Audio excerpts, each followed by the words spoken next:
민법전문 변호사 조용지입니다. 오늘은 어제 판결, 대법원 판결을 소개시켜드리려고 영상을 올립니다. 어제 아주 중요한 그 대법원 판례가 있었습니다. 대법원 판결이죠. 한마디로 요약하면 불법 채용자 추방할 때 히어링에 대한 자격 요건을 아주 강화하는 판결입니다. 이것은 불법으로 계신 분한테 아주 좋은 거죠. 이제 간단히 말씀드리면요, 내용은 이렇습니다. 불법 체류자로 계신 분이 추방 재판에 갔을 경우 이제 4가지 조건을 만족하면 추방 재판에서 어필을 할 수가 있습니다. 그 조건이 첫 번째가 10년 이상 미국에 살아야 되고, 두 번째가 형사적인 범죄가 없어야 되고, 세 번째가 도덕적으로 이제 좋은 삶이어야 됩니다. 이제 대표적인 게 이제 음주운전 같은 거겠죠. 이제 네 번째가 만약 미국에서 불법 체류자가 떠났을 경우 남아있는 식구들, 특히 미국 시민권자한테 엄청난 어려움이 있을 경우, 이 4가지가 증명이 되면 불법 체류자 추방 재판에서 회부된 불법 체류자라도 추방 재판에서 이길 수가 있습니다. 이 4가지가 다 어려운데 그 중에서 이제 가장 객관적인 게 미국에 10년 동안 쭉 살았냐 안 살았냐가 되게 중요하겠죠. 그럼 이 10년을 어떤 기준으로 하냐, 이제 이걸 볼 수가 있는데, 쉽게 생각하면 처음에 불법이 되는 순간부터 10년인데 이거 어디로 끊어야 되느냐죠. 시작은 불법이 된 순간이지만 끊어야 되는 거는 이민국에서는 어떻게 했냐면 추방재판 히어링을 나오라는 통지를 받은 순간 그때까지가 10년이 넘지 않았으면 추방재판에서 어필을 할 수가 없다고 되어 있습니다. 그래서 10년이 넘었을 경우는 어필을 할 수가 있다는 거죠. 물론 어필해서 이긴다는 보장은 없습니다만은 어필을 할 수 있느냐 없느냐는 큰 차이가 있습니다.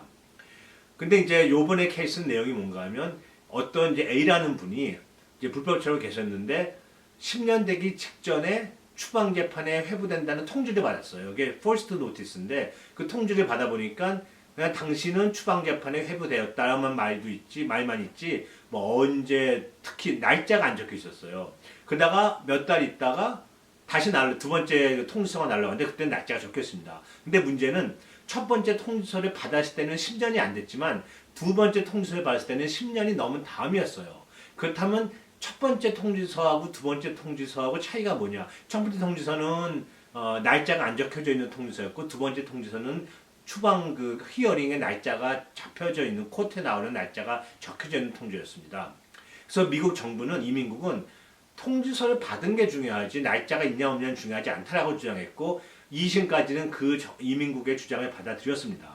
근데 바로 목요일날 어제 대법원 판결이 있었는데요. 그 판결에 의하면 날짜가 적혀져 있지 않은, 또는 장소가 적혀져 있지 않은, 또는 다른 중요한 내용이 적혀져 있지 않는 통지서는 통지서가 아니라는 판결을 내렸습니다. 즉 통지서에는 필요한 사항이 다 들어가야지만 그것이 통지서로 인정받는다는 거죠. 뭐 날짜가 빠졌다든지, 코트에 나오는 날짜 빠졌다든지, 무슨 뭐 장소가 빠졌다든지, 뭐 추후 통보를 한다든지, 이런 거는 다 통지서로서의 효력이 없다고 판결했습니다. 무려 6대3의 판결이 나왔습니다.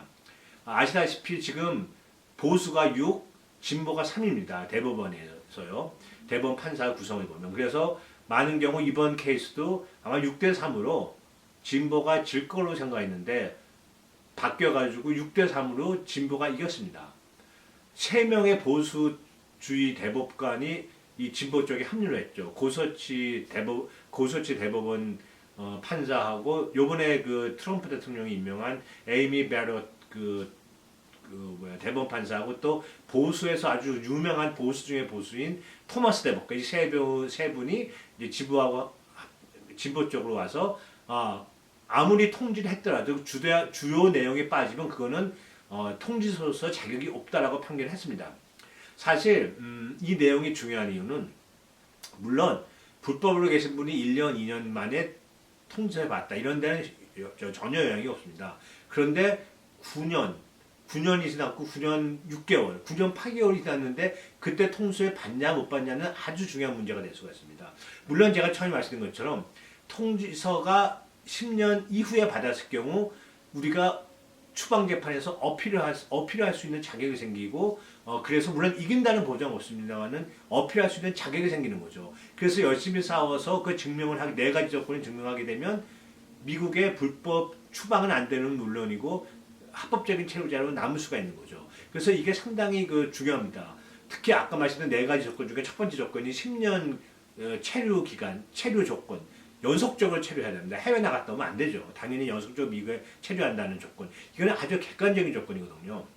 네 번째 조건이 미국 시민권자, 그러니까 이제 불법 체류자가 떠났을 경우, 미국을 떠났을 경우, 미국에 남아있는 가족들한테, 특히 시민권자한테 큰 어려움이 있는 걸 증명해야 된다. 이거는 주관적일 수가 있습니다. 그래서 여러 가지 이제 많이 증명이 필요한데, 첫 번째 조건은 10년이냐 아니냐는 되게 객관적인 거기 때문에 이게 10년이 안 될 경우는 뭐 할 말이 없지만 10년이 넘었을 경우는 우리가 한 번 더 트라이 볼 수 있는 그런 이제 자격이 되는 거죠. 뭐 최악의 경우 지푸라기더라도 잡아야 된다는 그런 절박한 심정이 우리는 느낄 수가 있습니다. 이런 10년 조항에 대해서. 그래서 이번 대법원 판결은 상당히 이례적인 겁니다.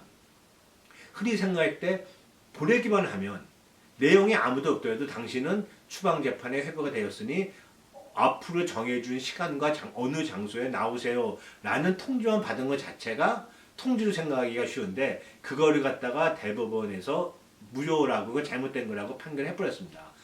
이게 아주 중요한 게 뭔가 하면 이 판결에 의해서 다른 쪽에도 다 이게 연결이 될 수가 있습니다.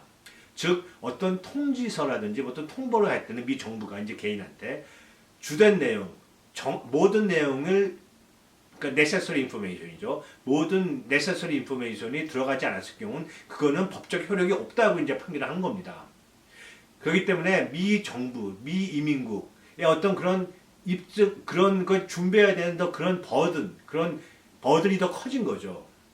그만큼 더 준비를 많이 해야 되고 그렇지 않을 경우는 질 수밖에 없다는 이제 그런 판결이 됩니다. 그래서 나름 아주 중요한 거고 제가 받은 이제 그 뉴스에 의하면 victory for undocumented immigrants 그런 표현을 했는데 승리라고 딱 했습니다. 승리. 저도 승리라고 생각합니다. 최근 수요일날 바이든 대통령의 국정연설이 있었고 또 어제 저는 솔직히 이 케이스를 옛날부터 알고 있었는데 저는 대법원에서 그냥 2심이 확정될 줄 알았어요. 그냥 통보만 하면 내용이 없더라도 중요 내용이 없더라도 통보만 하면 그 자체로 통보에 어떤 노티스의 자격이 있다라고 효력이 있다고 생각했는데 그거 갖다가 예상을 뒤엎고 보수주의 대법관 3명이 다 합류해서 바뀌었다는 게 전 상당히 놀랐습니다. 상당히 고무적입니다.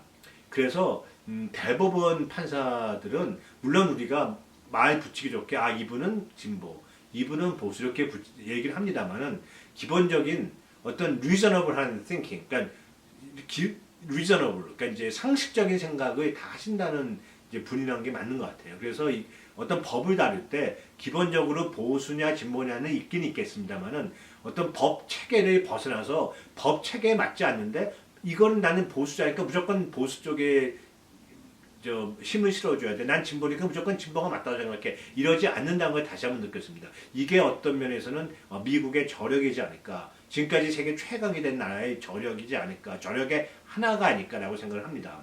그래서 어제 대법원 판결을 보고 저는 상당히 기뻤습니다. 물론 이런 추방 재판에 회부되시는 분이 없을수록 좋겠죠. 가능한 한 적고 가능한 회부 안 되실 게 베스트인데 그래도 혹시 한두 분이라도 몇몇 분이라도 회부되셨을 경우는 어필해서 추방 재판을 어필해서 이길 수 있는 그런 가능성을 갖는 것도 되게 중요합니다. 한 번에 더 세컨 찬스가 있는 거죠. 그럴 때 첫 번째 조건, 즉 10년 거주 조건, 계속해서 거주하는 거죠. 연속해서 연속 거주. 이 조건을 만족시키냐 못 시키냐 아주 경계에 있으신 분한테는 이번 판결은 진짜 중요하고 진짜 생명수 같고 그런 아주 그냥 동아줄 같은 그런 판결이라고 볼 수가 있습니다. 그래서 어제 있었던 좋은 판결 제가 소개시켜 드리려고 오늘 영상을 올립니다. 제가 또 계속 이런 중요한 이민에 대한 중요한 대법원 판례라든지 판결 무슨 어떤 규칙 정부 이민국에서 내부에서의 규칙의 변경이라든지 여러 가지 또 새로운 소식이 있으면 이 자리에 빌어서 말씀을 드리겠습니다. 시청해 주셔서 감사합니다. 안녕히 계십시오.